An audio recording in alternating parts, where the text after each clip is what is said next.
Today we will be reading Leviticus 11 through 13. The Lord said to Moses and Aaron, "Say to the Israelites, of all the animals that live on the land, these are the ones you may eat. You may eat any animal that has a divided hoof and that chews the cud. There are some that only chew the cud or only have a divided hoof, but you must not eat them. The camel, though it chews the cud, does not have a divided hoof. It is ceremonially unclean for you. The hyrax, though it chews the cud, does not have a divided hoof. It is unclean for you. The rabbit, though it chews the cud, does not have a divided hoof. It is unclean for you. And the pig, though it has a divided hoof, does not chew the cud. It is unclean for you. You must not eat their meat or touch their carcasses. They are unclean for you. Of all the creatures living in the water of the seas and the streams, you may eat any that have fins and scales. But all creatures in the seas or streams that do not have fins and scales, whether among all the swarming things or among all the other living creatures in the water, you are to regard as unclean. And since you are to regard them as unclean, you must not eat their meat. You must regard their carcasses as unclean. Anything living in the water that does not have fins and scales is to be regarded as unclean by you. These are the birds you are to regard as unclean and not eat because they are unclean: the eagle, the vulture, the black vulture, the red kite, and any kind of black kite, or any kind of black kite, any kind of raven, the horned owl, the screech owl, the gull, any kind of hawk, the little owl, the cormorant, the great owl, the white owl, the desert owl, the osprey, the stork, any kind of heron, the hoopoe, and the bat. All flying insects that walk on all fours are to be regarded as unclean by you. There are, however, some flying insects that walk on all fours that you may eat, those that have joined legs for hopping on the ground. Of these you may eat any kind of locust, katydid, cricket, or grasshopper. But all other flying insects that have 4 legs you are to regard as unclean. You will make yourselves unclean by these. Whoever touches their carcasses will be unclean till evening. Whoever picks up one of their carcasses must wash their clothes, and they will be unclean till evening. Every animal that does not have a divided hoof, or that does not chew the cud, is unclean for you. Whoever touches the carcass of any of them will be unclean. Of all the animals that walk on all fours, those that walk on their paws are unclean for you. Whoever touches their carcasses will be unclean till evening. Anyone who picks up their carcasses must wash their clothes, and they will be unclean till evening. These animals are unclean for you. Of the animals that move along the ground, these are unclean for you: the weasel, the rat, any kind of great lizard, the gecko, the monitor lizard, the wall lizard, the skink, and the chameleon. Of all those that move along the ground, these are unclean for you. Whoever touches them when they are dead will be unclean till evening. When one of them dies and falls on something, that article, whatever its use, will be unclean, whether it is made of wood, cloth, hide, or sackcloth. Put it in water, it will be ceremonially clean till evening, and then it will be clean. If one of them falls into a clay pot, everything in it will be unclean, and you must break the pot.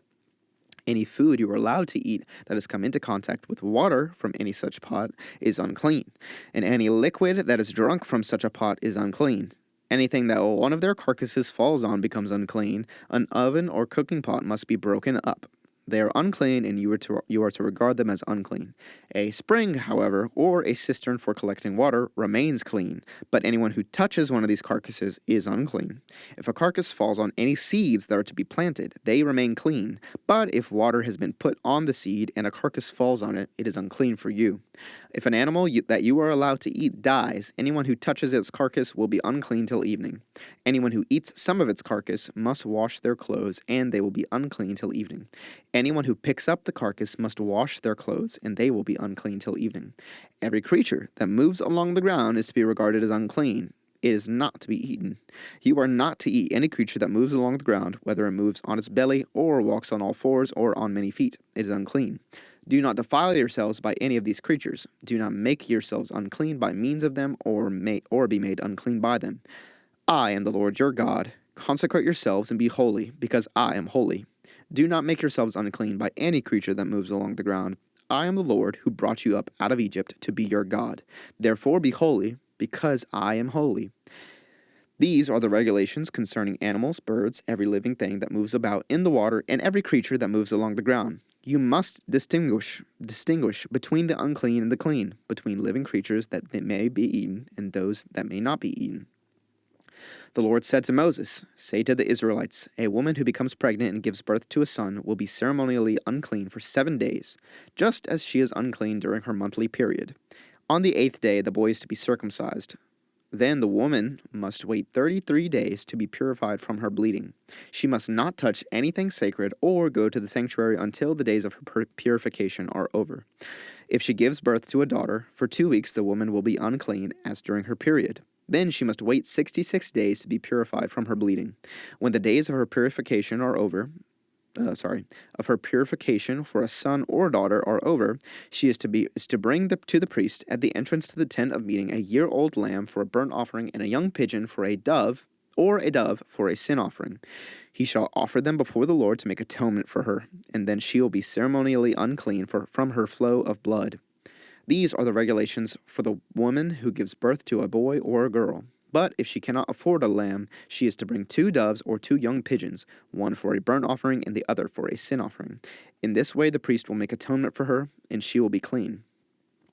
The Lord said to Moses and Aaron, "When anyone has a swelling or a rash or a shiny spot on their skin that may be a defiling skin disease, they must be brought to Aaron the priest or to one of his sons who is a priest. The priest is to examine the sore on the skin, and if the hair in the sore has turned white and the sore appears to be more than skin deep, it is a defiling skin disease.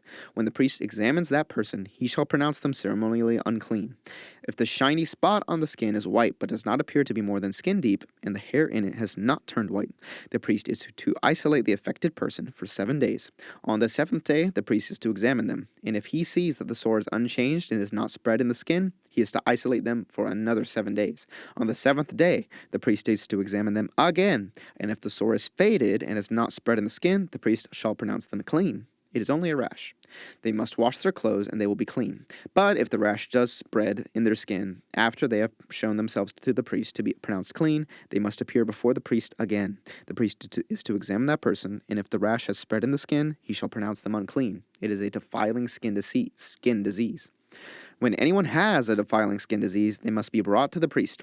The priest is to examine them, and if there is a white swelling in the skin that has turned the hair white, and if there is raw flesh in the swelling, it is a chronic skin disease, and the priest shall pronounce them unclean. He is not to isolate them, because they are already unclean.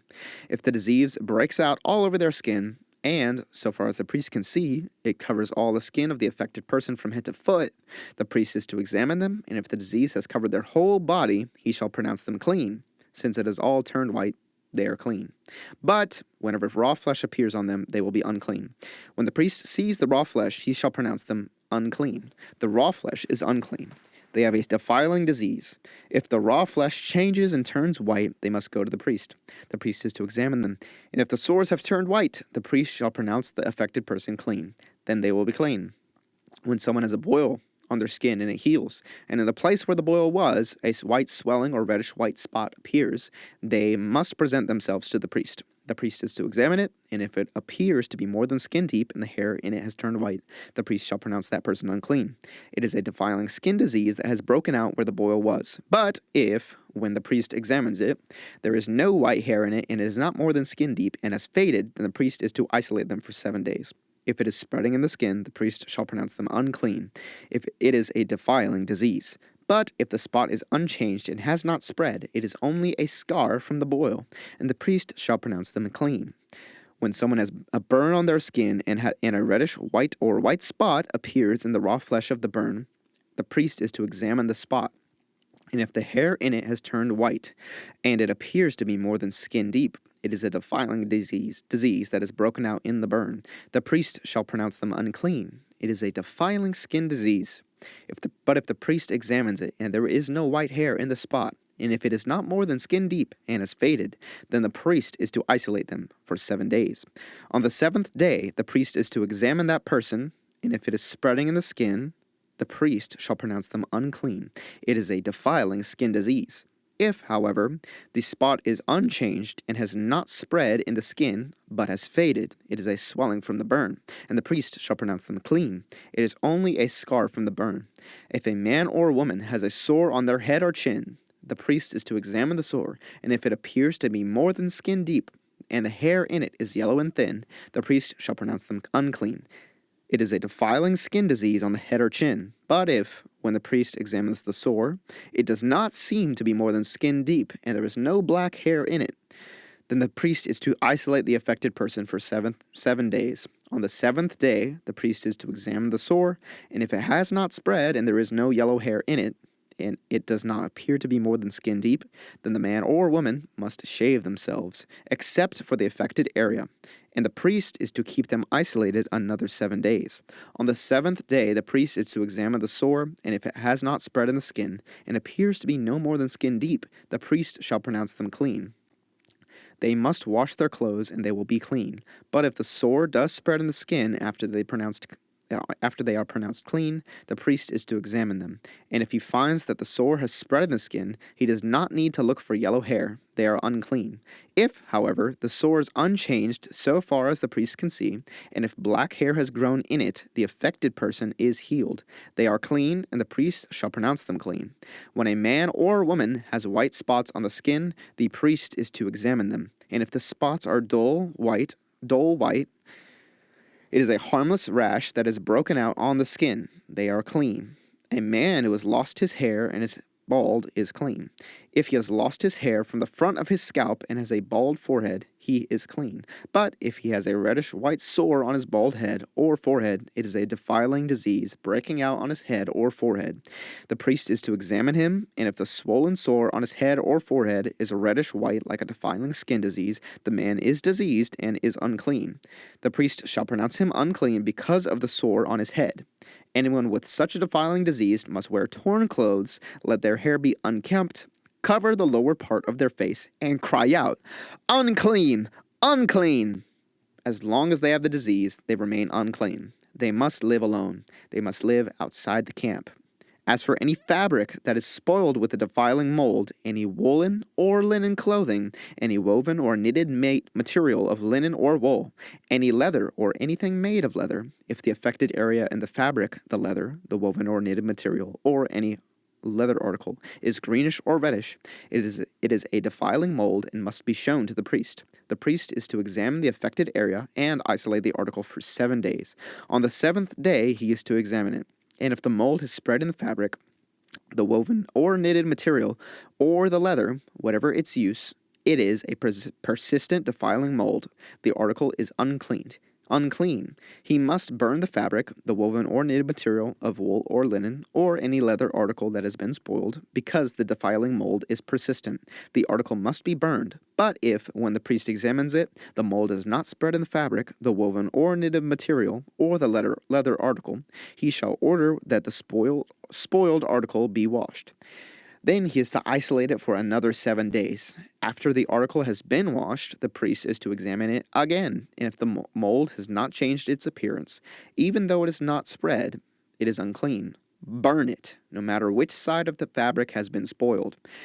If, when the priest examines it, the mold has faded after the article has been washed, he is to tear the spoiled part of the fabric, the leather, or the woven or knitted material. But if it reappears in the fabric, in the woven or knitted material, or in the leather article, it is a spreading mold. Whatever has the mold must be burned. Any fabric, woven or knitted material, or any leather article that has been washed and is rid of the mold must be washed again. Then it will be clean.